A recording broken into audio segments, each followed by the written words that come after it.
Right, everyone, just want to do a quick video. Today I'm going to break down the difference between saving money and investing money in 2025, because once you grasp the concepts I'll be sharing with you in this video, I can guarantee you're going to completely change your approach to what you do with your money. So I really do hope this video adds value and helps you for the rest of 2025. Okay, so what I want to make you guys aware of is that saving money is always going to make you poorer.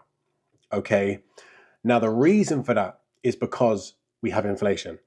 Okay, inflation is part of our economy. It's actually created by the central bank and the government because inflation and economic growth go hand in hand. Central banks and governments need to have inflation because that means consumers are spending money and that helps drive economic growth. So you can't avoid inflation, but what you need to realize is that if you have savings in your bank account, what is happening to your savings every year? Your money sitting there and not growing.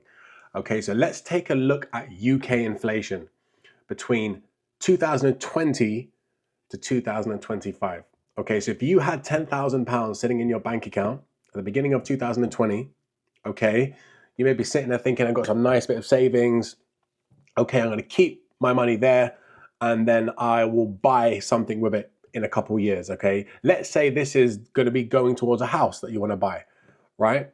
What you don't realize is that every year as inflation is going up, so 1.3% in 2020 means your 10,000 is now gone down in purchasing power to now 9,800.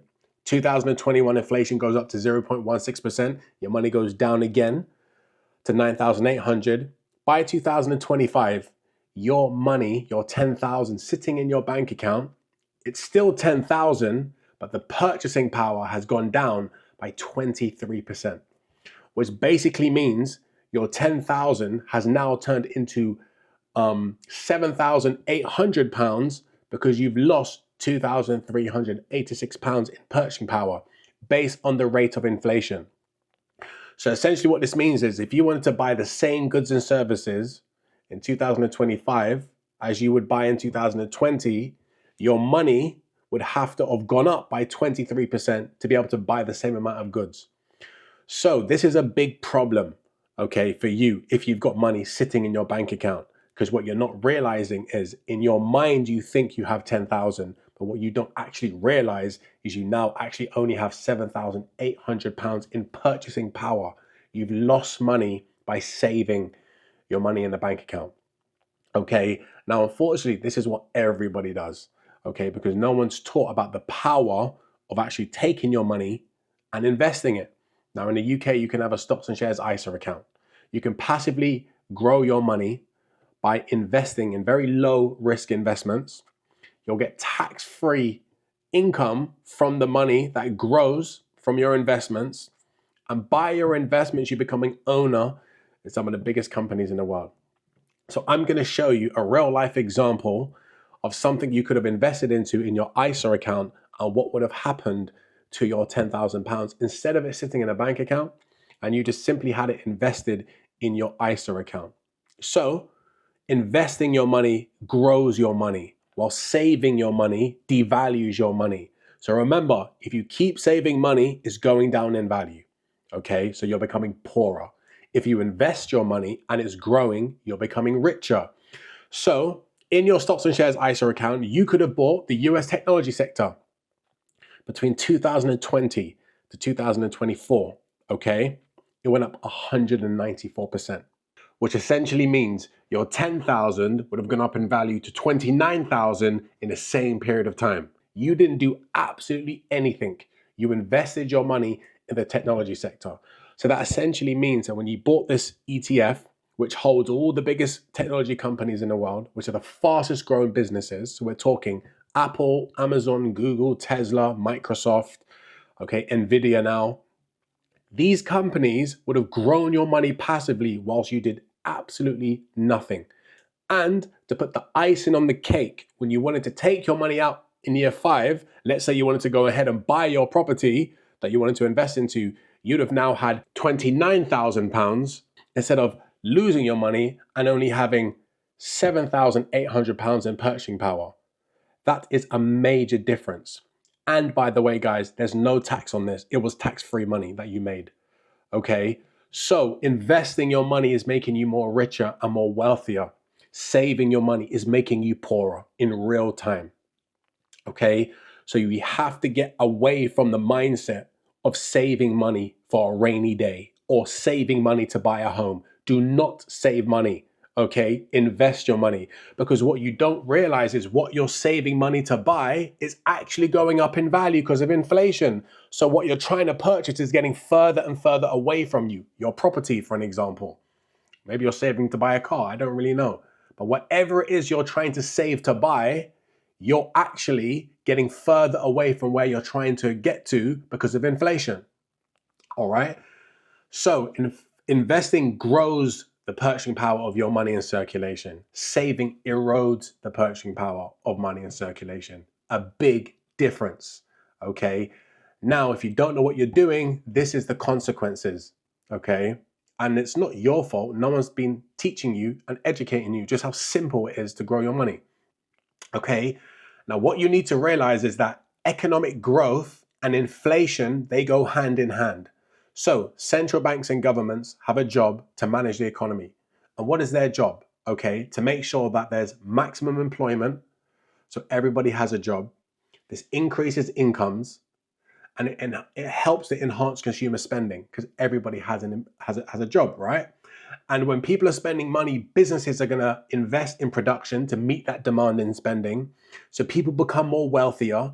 And as people are spending, it creates the demand for goods and services, which creates inflation and economic growth. That's why central banks have an inflation target of 2%. And governments and central banks work together in partnership to grow the economy. Okay? So the reason why central banks need to create inflation around their specific target, again, 2% in the UK and many other advanced economies, is because in order for you to create economic growth, consumers need to spend money. Businesses need to spend money in the real economy.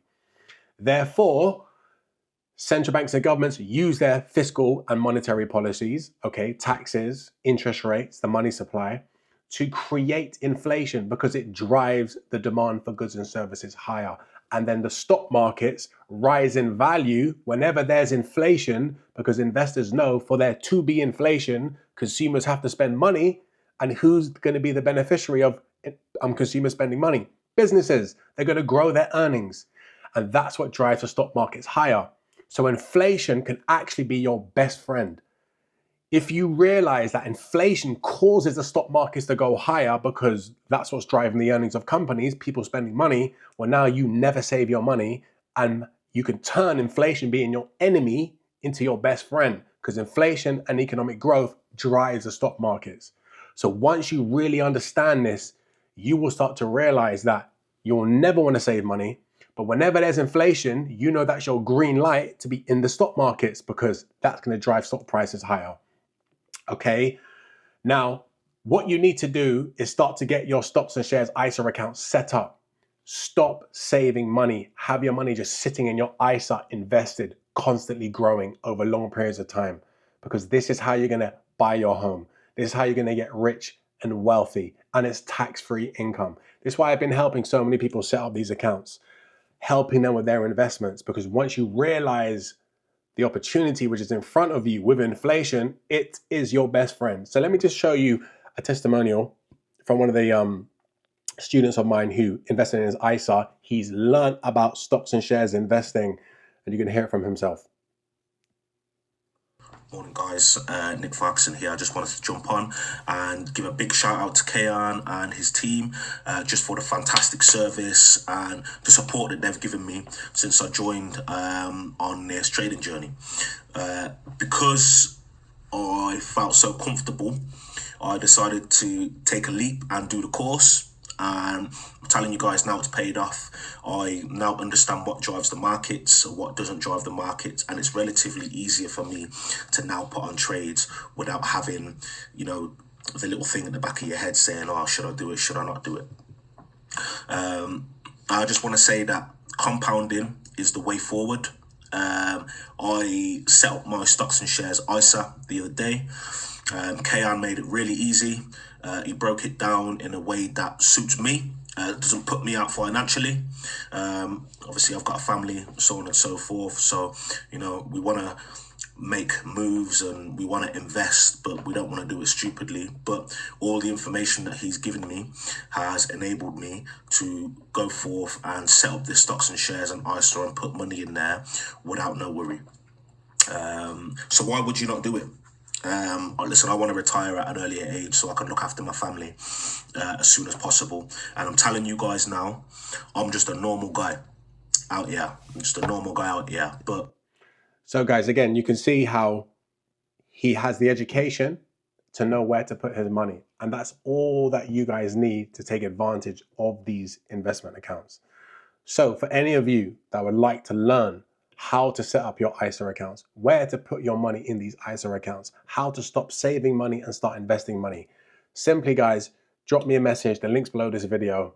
I can share all the information on how to get started, but it will really massively change your whole mindset on money. Okay. So from today, I hope you never save money again. And I hope your money is constantly being invested, because that's how you get rich and wealthy. And that's how you get to the stage where your money can start to work for you to a point where you don't have to work for money. All right, guys, thanks for watching.